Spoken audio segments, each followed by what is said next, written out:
Hello, hello, hello. This is the Vanilla JavaScript podcast. I'm Chris Ferdinandi. Thanks so much for joining me. Today, I'm talking about classless versus class-based CSS design systems. Let's dig in. So, what is a classless design system? A classless CSS design system, as the name implies, does not use classes. Instead, it provides base styles for native HTML elements. One of the better known classless systems is Water CSS, which I will drop a link to down in the show notes. And with a system like this, you just load the style sheet into your HTML file and start writing code.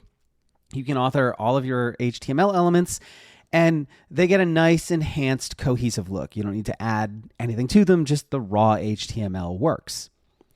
With a class-based design system, almost no elements are styled by default and everything requires a class. One of the most popular class-based systems is Bootstrap. Generally, basic elements in this system don't need classes, but some systems take the need for classes further than others.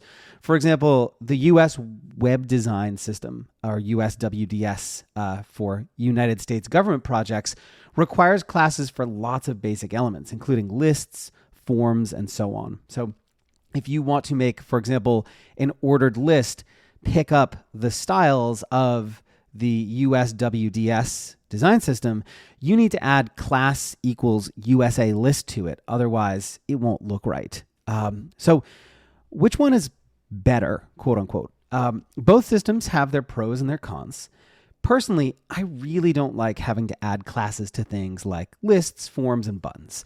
I want those basic elements to be styled out of the box when I'm coding. And for that reason, I think classless systems have a lot of appeal, but they can also get pretty limited in terms of what they can do. If you want to deviate from the base styles in any way, you're going to start building your own components and utility classes. That's not necessarily a bad thing, but they do come with fewer batteries included, so to speak. Class-based design systems give you a lot more flexibility and features out of the box. They often include lots of components that you'll typically use when you're building a website. Inline lists for navigation elements, different types of button styles, alerts, icons, and so on. But that also means they come with a lot of stuff that you probably don't need. And depending on the system, authoring even basic components can involve writing a lot of extra code. I'm currently using the US website design system for a project I'm working on for NASA. NASA. And it's got great documentation and a big focus on accessibility. But the need to add classes to all sorts of basic elements that aren't really deviating from browser default all that much can get really tedious. Just as a quick aside, by the way, if you need help on your web projects, I actually offer consulting and development services. You can find more about that over at gomakethings.com/consulting. I'd love to help you with your project. So that said, I think there's a nice middle ground, a hybrid approach between classless and class-based design systems. My favorite CSS boilerplates and frameworks and whatever, they include base styles for various HTML elements, some component styles for commonly used components like nav menus and things, and some utility classes for nudging and tweaking the UI. I don't know if you'd call them classless plus or class-based light or what, but they sit somewhere in the middle. My own CSS boilerplate, Kraken, which I will drop a link to down in the show notes, was designed to be a lightweight, more modular alternative to Bootstrap, and it was inspired heavily by Skeleton, which I will also drop a link to in the show notes.